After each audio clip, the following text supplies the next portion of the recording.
Admissions and Matriculation Board admits and apologizes over technical error that affected students' performance in the 2025 UTME examination, says over 300,000 will retake the exams.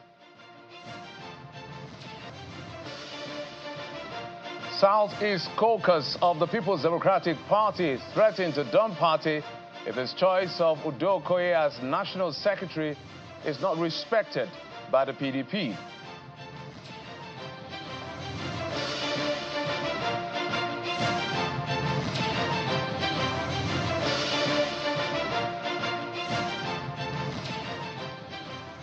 Hello and welcome to Politics Today, reaching you live from our global headquarters here in the nation's commercial nerve center, Lagos. What a day it's been.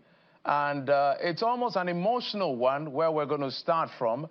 But let me tell you that today we're going to have a conversation with the governor of Zamfara State, who is going to bring us up to speed with what is playing out in his states ahead of his midterm as governor of that state. But before all of that, just moments ago, we got a breaking news that JAMB, which is the Joint Admission and Matriculation Board, has now officially admitted to errors that affected the performance of students during the 2025 Unified Tertiary Examination Matriculation Exam. The registrar of the board, Professor Ishaq Oloyede, made the admission during a media briefing in Abuja.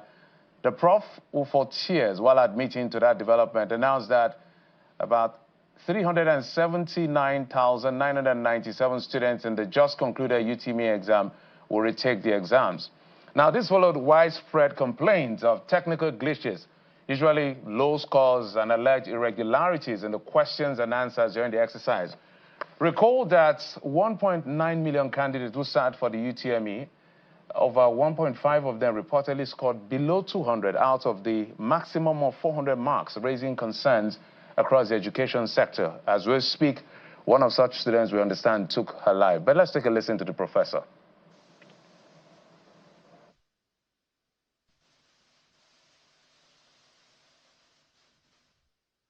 While not oblivious of the fact that WAEC examinations are ongoing, we have contacted WAEC, and in an unprecedented show of solidarity, the Council has graciously decided to, as much as possible, accommodate us within the WAEC time slot.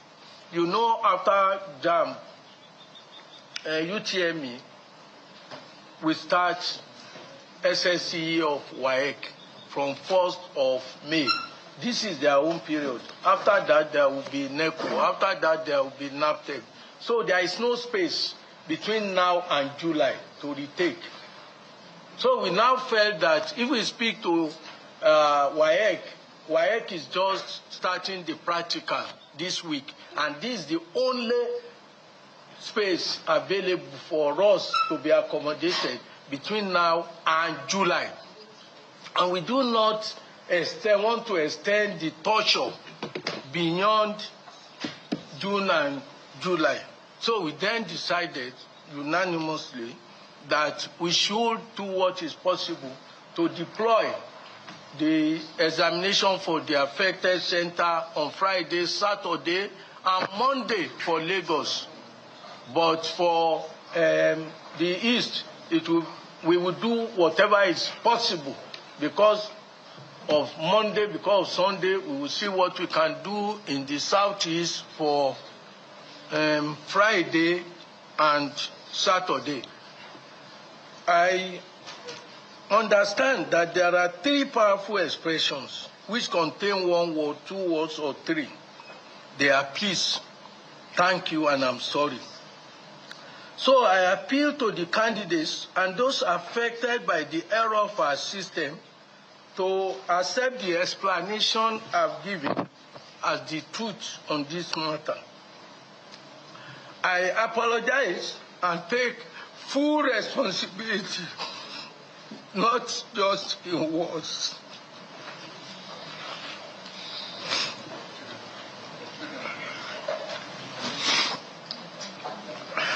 I want to say a big thank you to all of you, and may God bless us all.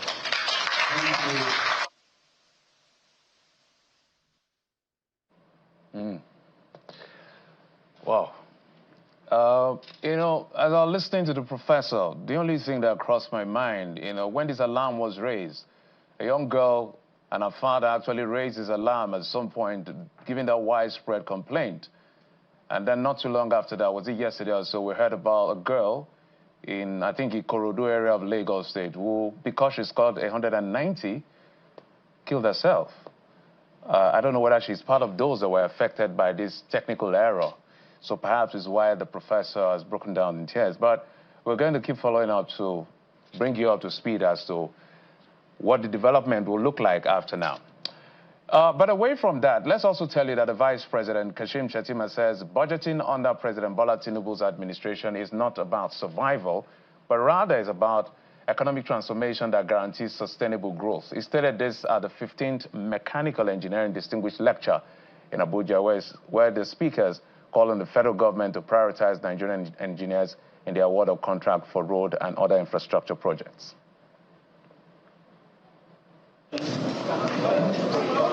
It's the 15th Mechanical Engineering Distinguished. Budgeting for survival. We are budgeting for reality. We are budgeting for transformation. We are building systems that speak to productivity, to sustainability, and to progress. Your Excellencies, distinguished ladies and gentlemen, you are more than builders of machines. You are builders of the future. And the nation we seek to build will not rise on political promises alone. It must rise on the backbone of engineering.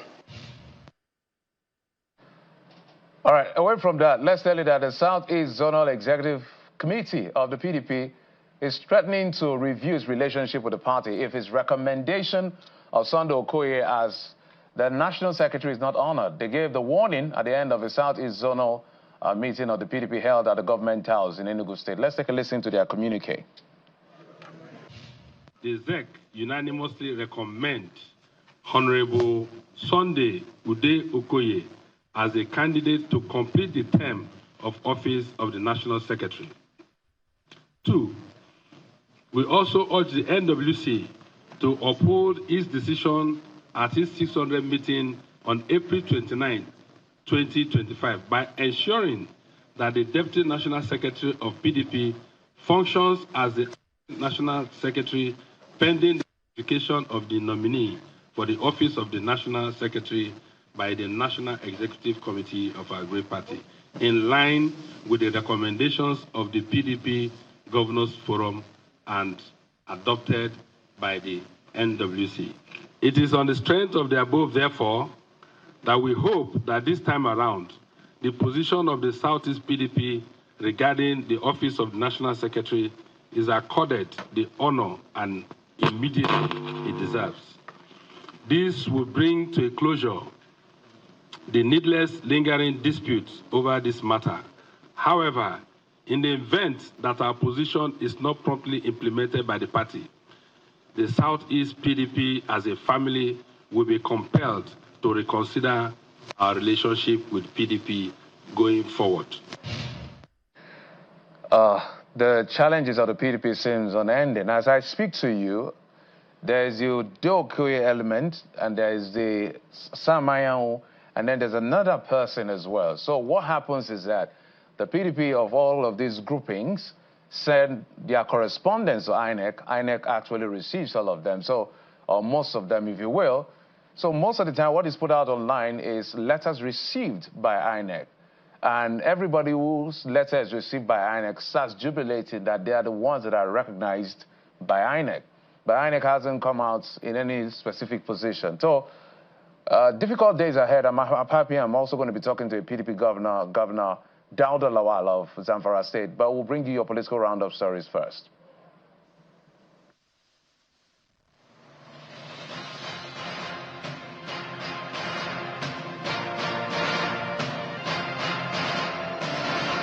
The Senate has confirmed the appointment of 5 resident electoral commissioners for the Independent National Electoral Commission submitted by President Bola Tinubu in March this year. The confirmation followed the receipt and consideration of report by the Chairman Senate Committee on Electoral Matters during plenary. Presenting the report on behalf of the committee, Senator Simon Lalong urges the Senate to confirm the nomination of 5 individuals as resident electoral commissioners for the INEC, having passed the screening exercise. The management and staff of the People's Democratic Party have thrown their weight behind the decision of PDP Governors Forum and the National Working Committee regarding the appointment of the Deputy National Secretary, Mr. Setonji Koshuedo, as the acting National Secretary. Addressing journalists after a closed-door meeting in Abuja, the Director of Administration, Mr. Gurama Bawa, voiced the concerns of the staff over the ongoing secretary leadership issues. The management and staff of PDP National Secretary unanimously align with and declare unalloyed loyalty to the recommendation of PDP Governor Forum as adopted by the National Working Committee, recognizing and working with Setonji Koshuedo as the acting National Secretary of our party, in line with the conclusion of PDP. And members of the Shomolu community today took to the streets in large numbers to voice their concerns over what they perceive as the imposition of a local government chairman. This demonstration is a fallout of the Saturday's All Progressives Congress local government primaries in Lagos. The unrest stems from accusations against the current local government chairman, Abdulhamid Salau, widely known as Dala, allegedly attempting to impose a candidate on the community. As you can see, this is a joint process of all the aspirants coming together under one umbrella to say no to the election results, to the perpetuated result that was given or that was written at the Acme Secretariat. And lastly, the National Youth Council of Nigeria, NYCN, has taken significant steps to reorganize its internal leadership, announcing the reconstitution of 2 of its pivotal arms, the National Forum of State Chairmen and the South-South State Chairmen Forum. The decision was taken during Delegates Congress held in Port Harcourt, the Rivers State capital. The former chairman of Youth Council, Rivers State, Bani, was the PRO of the Chairman's Forum. But now, since his tenure has elapsed, the Chairman's Forum have to re-elect other person to take over that office, being the current chairman of Bayelsa has now stepped in as the PRO of the 36th State Chairman's Forum.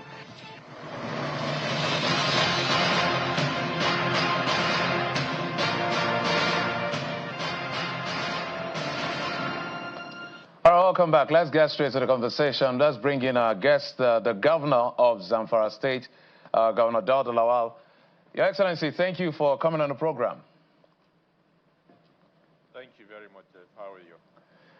All right, before we get to some of the things that are actually happening in your state, in terms of your developmental strides and some of the things we saw today in terms of the commissioning, let's do some quick touch on a few things I have highlighted at the beginning of the program. I don't know what will be your immediate response as governor in that particular remark by the Professor Ishaq Oloyede concerning the incident that happened with JAMB.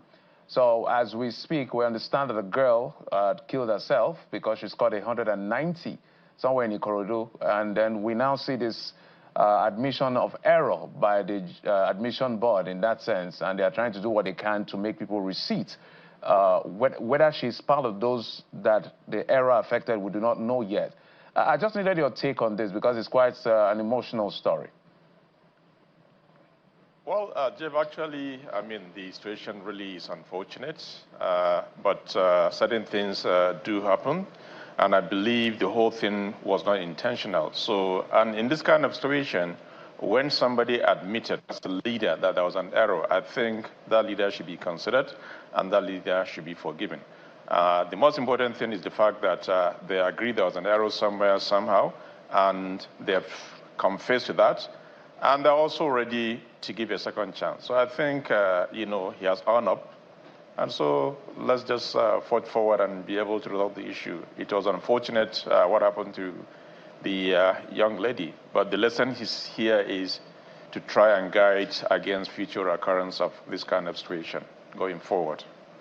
All right, Governor, let's now come to some of the things you're doing. And my premise will be a generic one on this one. I know that you did some commissioning today, but it's going to be like 2 years in the next few weeks in terms of your leadership of Zamfara State. If you were to assess yourself, which is what people expect you to do, but I'm sure you do your own self-assessment, 2 years, almost 2 years down the line, How well do you think you've done as governor of Zamfara State? Well, let me start by saying thank you for this opportunity to speak on what we have done within the last 2 years in Zamfara State. Like you're rightly aware, I inherited a very dysfunctional state where there's no process in place and so many other issues here and there. But at the same time, we decided to just move forward. And part of my agenda was security has always been number one, followed by education. If you may recall, when we took over, there was a pending issue of our student who couldn't write WAEC and NECO because of the outstanding debt that the state owed. And the first thing we had to do is to try and settle both WAEC and NECO. And that has cost the state about $3.2 billion to be able to settle that and get their certificate so that they can move forward. For those who are ready to further their education, they have done that. And for those who want to do something else, and they have done that also. So I think it is something that, we tackle head on. And it's also one of the reasons why, upon resumption of office, I had to declare state of emergency in the area of education, having realized the challenges the state is facing. If you may recall, and when you look back, whenever there was anything about Zamfara, especially in education, it is always very negative. We're always at the bottom. But I'm happy to say that things are changing.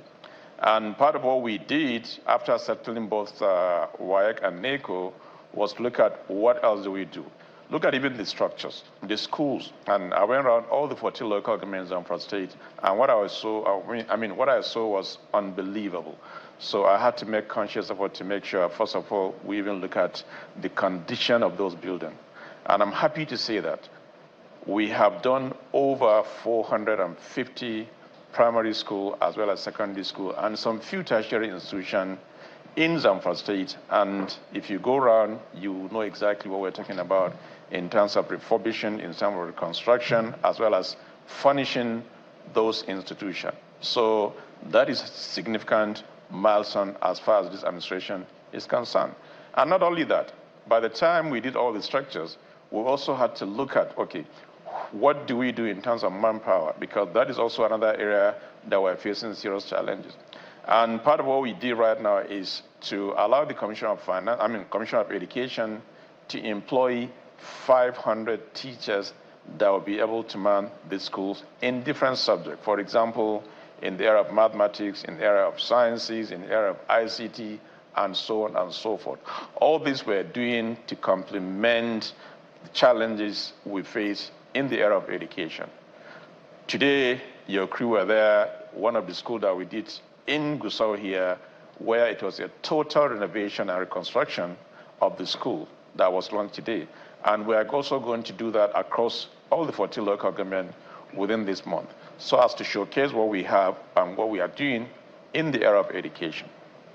I know you're big on education, and I remember you declaring a state of emergency, but one of the things you've constantly said, which your critics have spoken about, is the fact that you keep blaming your predecessor about what you met. So my question is, when you talk about the things that Matawale, the former governor, did, is this just political demarketing, or how bad was it? Because when I listen to you, some of the things you have said, it sounds like the man was just a stopgap. Is it that he didn't do anything in that sense, or just political demarketing? So give us some facts as to how bad things were.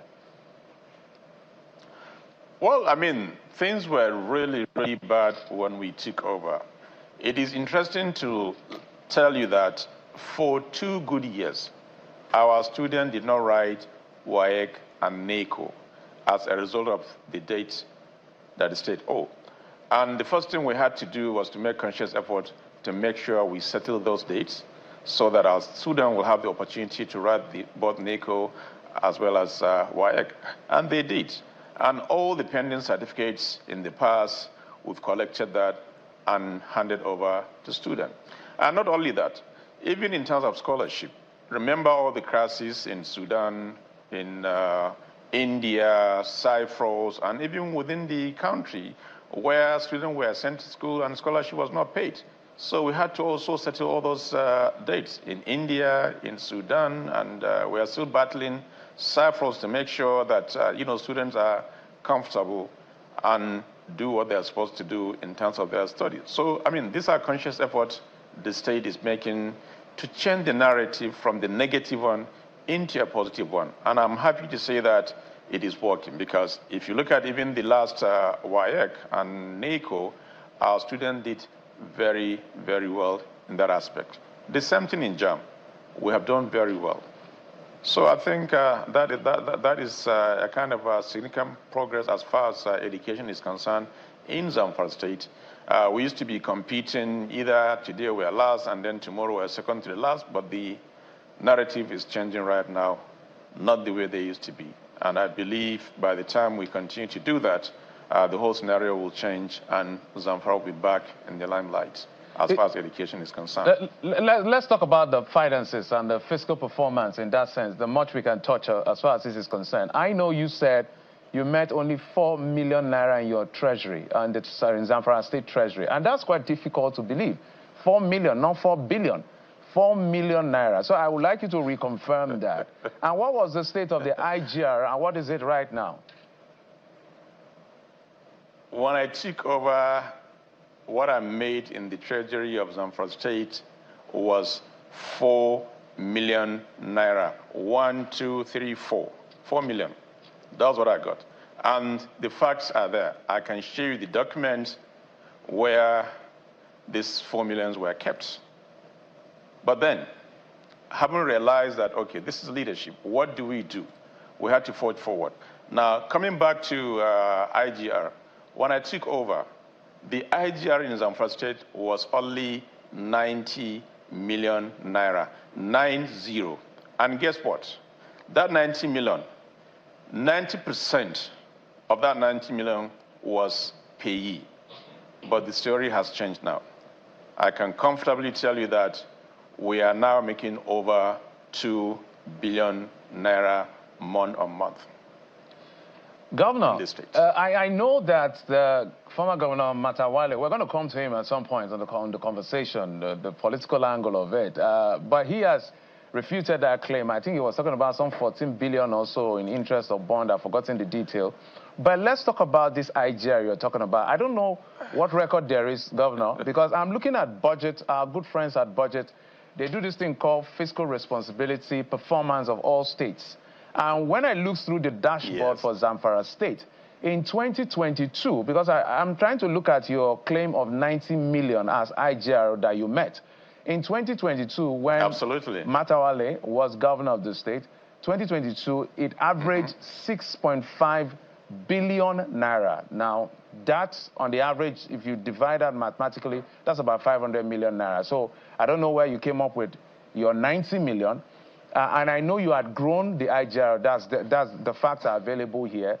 So at the end of the day, so is it data inconsistency in this sense? So who do I believe here? Because it seems like Matawale was making more IGR than you claim he was making, even though it wasn't making as much as you are making. Well, Jeff, I think figures don't lie. And let me also remind you, I was a banker, so I know about finances. And if they have any contrary opinion to what I said, the facts should be brought to me to show me that this is how much money they left. I wonder where that 14 billion or whatever they were talking about came from. Remember, when I took over, they couldn't even settle 4-month backlog of salary. And they had such amount of money kept somewhere and they couldn't pay salaries. They had such amount of money there and they couldn't pay WAEC and NACO. They had such amount of money there and they couldn't pay KEDCO. Because when I took over, government house was disconnected. So was that a deliberate attempt? When I took over, the judiciary, go and confirm, I had to settle judiciary almost 2 billion naira for 2 years. And they had that amount of money somewhere kept, and they refused to pay people their entitlement. When I took over, the salary of ordinary person in Zamfara State was 7,000 naira. And I jacked it up to 30,000 minimum wage as at that time. And I'm also confirming to you now that we implemented the 70,000 naira minimum wage across the state, both state and local government. So where did that money come from? And remember, there was a handover note that we received Where did they show that they had such amount of money? The banks are there. Can we have a statement to show that actually this amount is somewhere in one of these banks? Maybe, I mean, it will be a plus for me if I can have that amount of money. Maybe it's kept somewhere by somebody that we're not aware of. So let him show us where that money is, and I'll be more than happy to follow the money. But the fact of the matter, we made an empty treasury with a quantum update. Let me also tell you something. On a monthly basis, from the FAC allocation, they are deducting more than 1.2 billion naira monthly from the previous date. So what happened? Go and check from the Accountant General's office. Go and check from the Office of the Debt Management. We are still paying over 1.something billion on a monthly direct deduction from the Office of the Accountant General of the Federation. So what happened? And there's no project to show. I wish I can see the project. Apart from the FAC allocation, the IGR, and every other thing, I need to see where that money is or where that project is. I'm still paying the debts. Governor, your facts are your facts. I'm not going to debate your facts. I'm just looking at the work that some organizations have done in tracking finances of state government. And I'm telling you that the least, even at the worst times, was about 500 million naira in terms of IGR. So that's why I wanted you to clarify as to where you said they were making only 90 million, because what's available is an average of 500 million. Let me also tell you something. I'm still paying date owed by federal revenue that was not remitted to federal revenue. I can give you all the facts. So what happened to all the money? The money was diverted somewhere. By who? Under materialist administration. Can they account for this? Okay.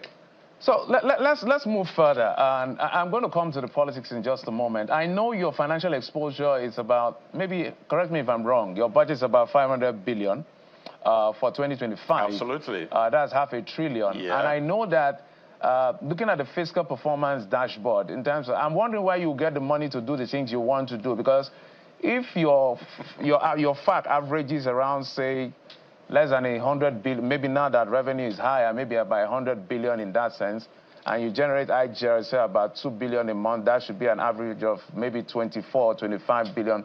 So we can see that little big gap of finances that you need to be able to actualize and implement your 500 billion naira budget. So how do you want to achieve that? Is this not being overambitious in that sense? There is nothing ambitious about this. Remember last year when we had similar budget, the same question was asked, how are we going to get the money? And I believe if you look at the figures of last year, we have done extremely well, almost over 85% of the budget. So the same thing this time around. People were asking, where are you going to get the money? And the fact of the matter is, we are getting these funds. There are so many other avenues that we're looking at. And so far, so good, we're financially okay as a state. And all our projects are going on well without any issue of financial issues here and there. So, I mean, you know, there are so many avenues. I know you're a banker, Your Excellency, but for the purpose of... We're not just relying... Yes, my apologies, sir. For the purpose of full disclosure, it's public funds we're talking about. So you have maybe donations and aids, you have IGR, you have FAC. Those are the primary sources. So when there is this gap, I'm wondering how you get this money. We have FAC allocation. Mm-hmm. We have IGR that has gone up. We also have donor agencies. For example, the ACRISAL program, the Agile program, the LPRES program, all these are funds coming to the state, and these funds are being utilized properly. That is why we're able to execute all these projects that you see around. And I'm happy that your crew are here in Zamfara State, and I'm going to take them around all the 14 local government to see how far we have gone. For example, in the area of education, as we speak now, we have done over 450 schools, and the records are there. You will see the before and after pictures. Secondly, in the area of health sector, remember we took your crew around to see the condition of our hospital then, and I'm happy to say that we were able to do at least 7 hospitals in the state, and more are on the way. I'm sure before the end of this month, we are going to commission additional 3 brand new hospitals fully equipped. So, I mean, this is about governance. Okay. And we're doing everything to make sure, we deliver dividend of democracy for our people. Look at even the pension. Since 2011, state government has not paid pension and gratuity to the tune of 13.6 billion. And guess what? We have settled every pensioner. 13.6 billion was paid. And let me also tell you this. All this project we are doing, we have not borrowed a single dime from any financial institution.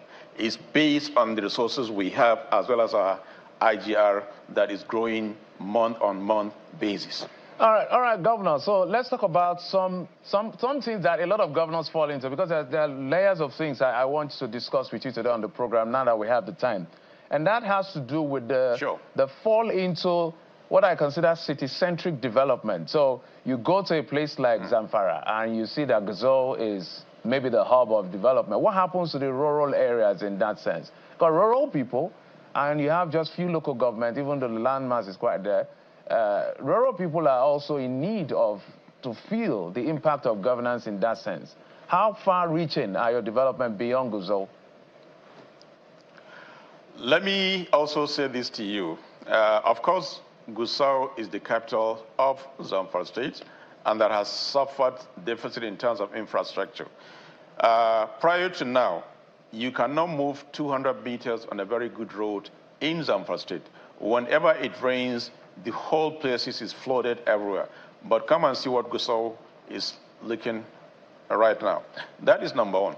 Number two, when we did the budgeting, we went to the local communities in all the 14 local governments in Zamfara State to understand what do they need. Now, for example, Gusau may be needing a lot of things, but if you go down to one of the local government, they're not looking for roads. They're looking for schools. They're looking for hospitals. They're looking for water. And that is exactly what we're doing. In fact, the budgeting system we did top-bottom budgeting system. And I can also confirm to you that there is no single local government within the 14 local government areas in Zamfara State that we don't have a project of between 5 to 10 billion naira. I can be challenged in this.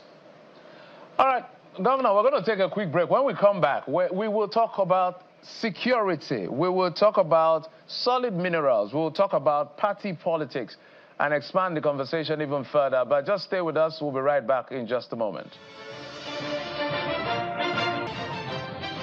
Welcome back. I've been speaking with the governor of Zamfara State, Governor Dauda Lawal, joining us from Gusau, the Zamfara State capital. Your Excellency, thanks for staying with us.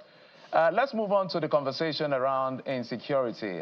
There's been some level of improvement, but I know there was a time there were complaints about some communities paying levies not to be attacked. I would like you to speak to that. And I also know that Bello Turiji hasn't been killed yet or is still on the run in that sense.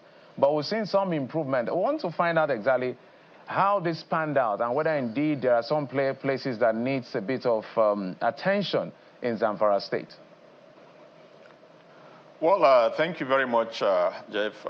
Like you're rightly aware, insecurity is something that I inherited in Zamfara State for the past 13 years now. And part of what I had to do upon resumption in office, I had to set up the Community Protection Guard, which cut across all the 14 local governments in Zamfara State, where we carefully selected people based on all the security clearance by the DSS, and they were fully trained to be the first line of defense. And that is still in place. And they work hand in hand with the conventional security in terms of fighting banditry across the state. And that is first thing that we did. And two, we refuse to negotiate with criminals because I don't believe negotiating is the way forward. And we made it very, very clear to them. However, anybody who wants to surrender unconditionally, he is welcome to surrender, not under any terms. And we're still on that. So we're doing so much also in terms of helping the security operatives in Zamfara State in terms of logistics and so many other things to help them to combat this menace that is facing the state. And I'm happy to say that the approach is working because you don't hear all these rampant attacks here and there like it used to be in the past, where almost on a daily basis. You hear that 200, 300 people are being killed. You hardly hear that. Now, yes, there may be certain kind of attacks, pocket of attacks here and there. It's not something that that you can do overnight. But I can tell you that the security situation has improved drastically in Zamfara State based on some of the measures put in place to fight this banditry. In terms of even cutting the logistics, in terms of cutting all these couriers, because almost on a weekly basis, we intercept these couriers either coming from Port Harcourt or coming from Plateau and Nasarawa, and it's really working. So those criminals also are under a lot of pressure as we speak. Just yesterday also, in order to aid mobility of security personnel, we donated 140 brand new vehicles to all the security operatives in Zamfara State. So, these are some of the measures we're putting in place to fight this criminal. So, honestly, things are getting better, that I can tell you. So are we saying that levies are not still being paid to bandits to stop people from being attacked? Is that history right now? Jeff, it will be difficult to say that everywhere is covered. No. There may be pocket of attacks here and there, but it's not the way they used to be in the past. That has gone down drastically. And this happened because of all the measures we put in place between the Community Protection Guard as well as the conventional security, which include the police, the army, and the civil defense.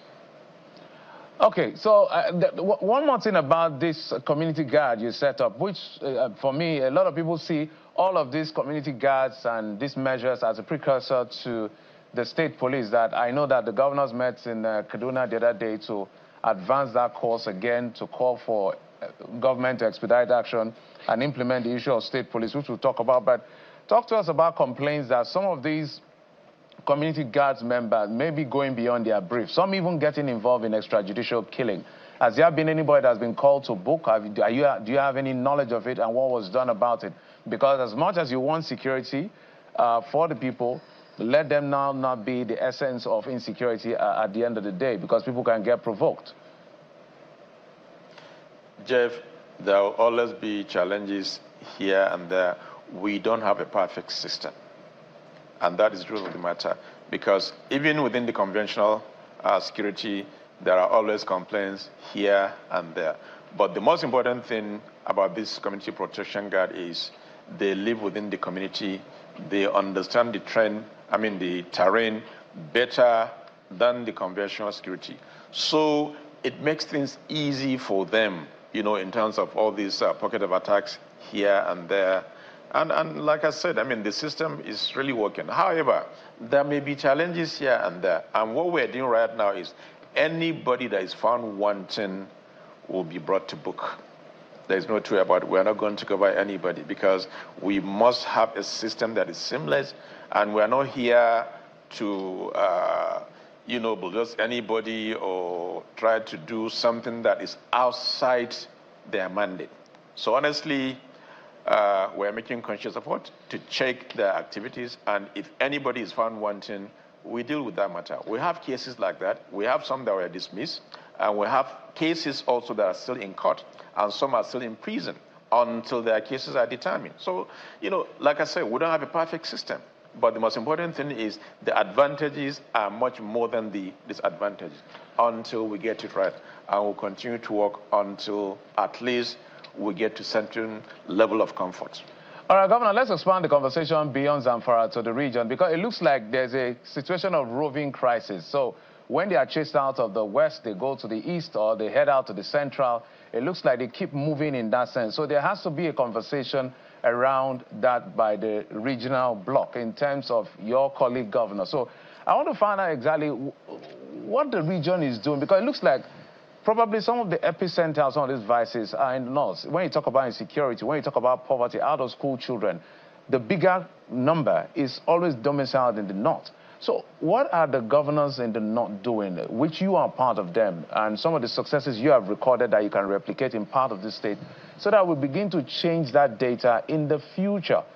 Because it looks like every other year we come in, new set of leaders are complaining about the same thing. You're correct. Remember on Saturday, the northern governors met in Kaduna, and the major issue on the table then was about the security in northern Nigeria.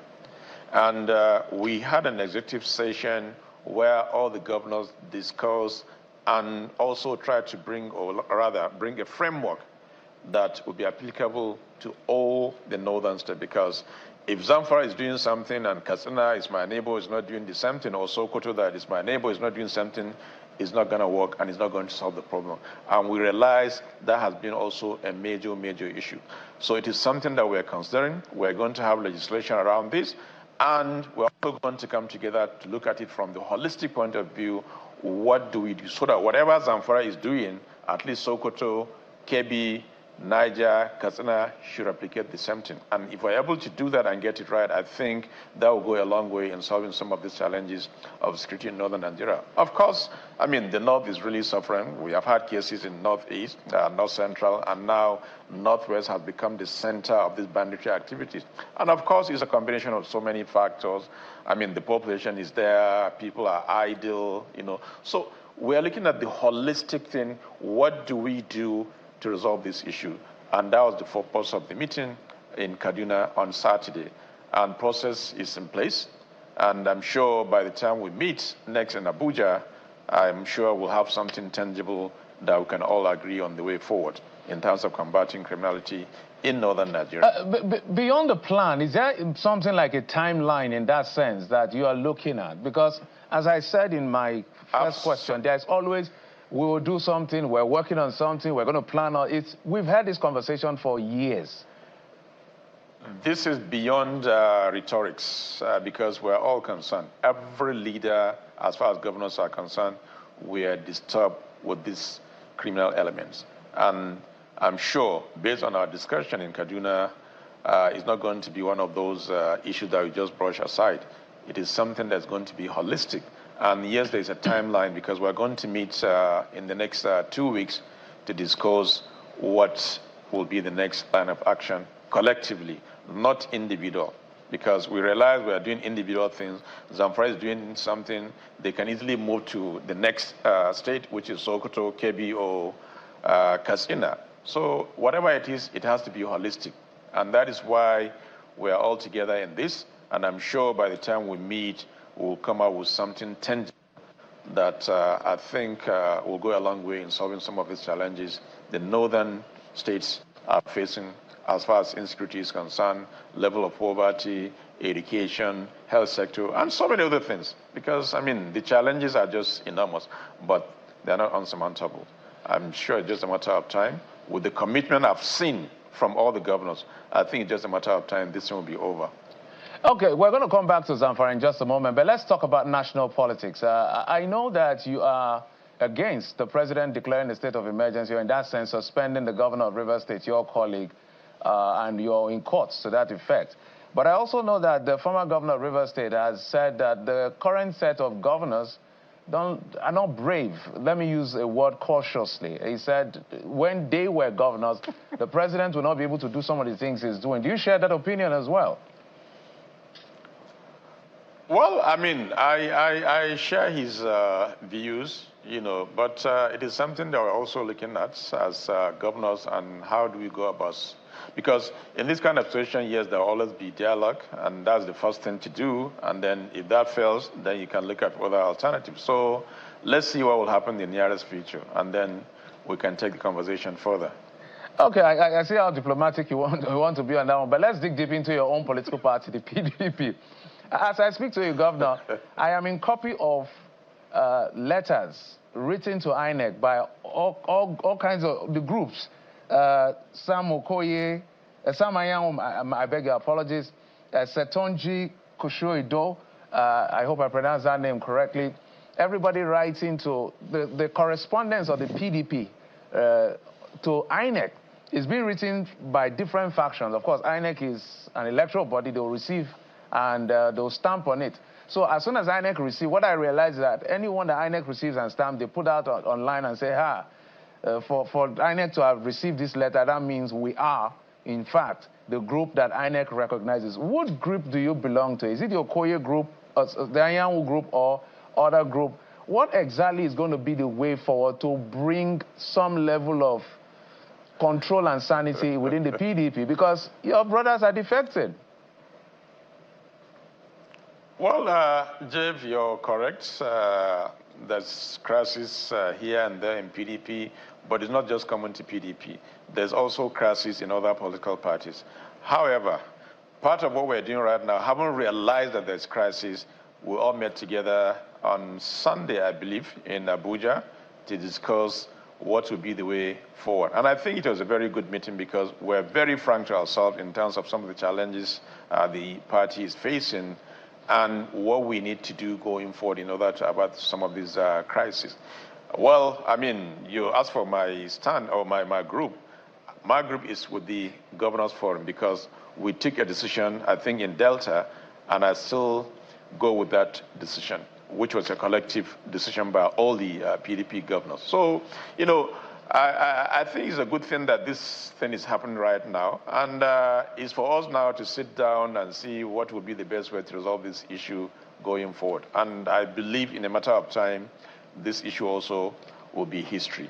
Do you see this issue being resolved, Governor, sincerely speaking from your conscience? Because the grandstanding hasn't ended. Everybody is solidifying their position as to where they stand. The other day, the FCT minister who works in the APC government has also given his position saying that PDP is not serious. Interest wrangling still persists. The governors the other day met in Ibadan, made a decision, and some members are saying, no, you don't have that exclusive preserve in that sense. And that some people, based on that premise, decided, okay, it looks like if we go like this, we may end up not having candidates. So they left.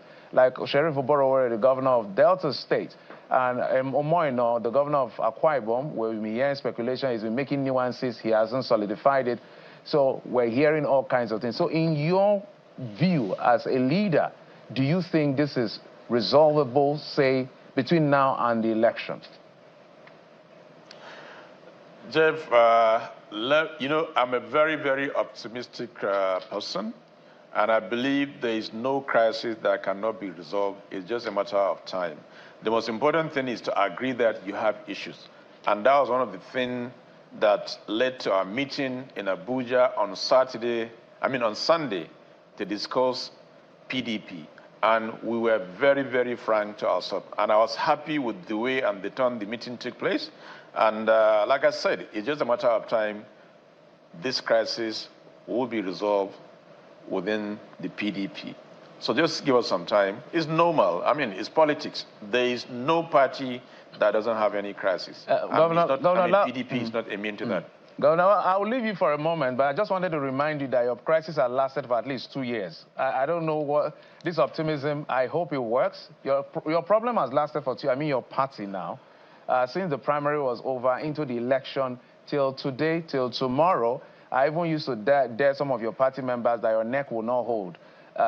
And they laugh, but it never held. But we hope that the one on the 27th will hold. Trust me, Jeff. You know, this crisis will make us stronger. Okay. Let's go. And we will come out stronger. Quote me on this date. Okay, I'll quote you 14th of May, 2025. I'm going to quote you on that. Let's come back to Zamfara State and some of the things you're doing.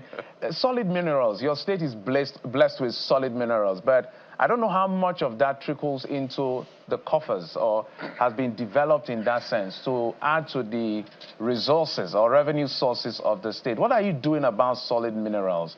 Because you're blessed with it. You can list a couple of them. They are there. But I don't know. It looks like rather than that, we're seeing insecurity. Thank God is improving in that sense. So what are you going to do in the next 2 years concerning exploiting solid minerals for the interest? I know there's federal government element in that as well. Well, let me say this and confirm your position about Zamfara State as far as solid minerals is concerned. If there's any state that is blessed in this country in terms of solid minerals, it's Zamfara State. We have the highest mineral deposit in the country, be it gold, be it copper, lithium, and also the best grade. However, is one of the poorest states. And that is something that every responsible leader should sit down and look at it holistically.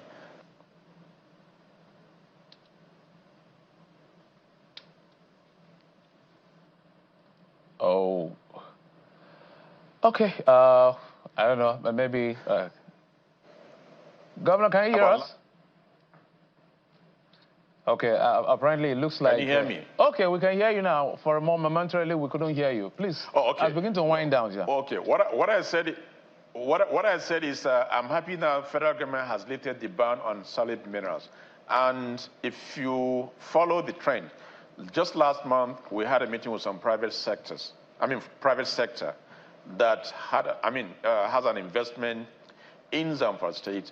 And that is exactly what we're doing now to try to bring private sector to invest in the solid mineral aspect in collaboration with both the state government as well as the federal government. And if that works perfectly, it means additional revenue for Zamfara State as well as federal government. But as we speak now, there is no single revenue as far as solid minerals is concerned that is coming to Zamfara State, which is unfortunate.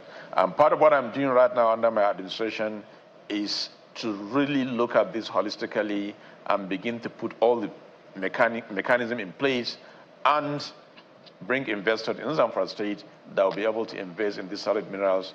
And by the time we do that, I don't think we'll be relying on FAC allocation anymore. We'll be more than comfortable so as to develop Zamfara State and move the state forward. All right, a fantastic idea. Just in closing, if you can answer this in 30 seconds, Your Excellency.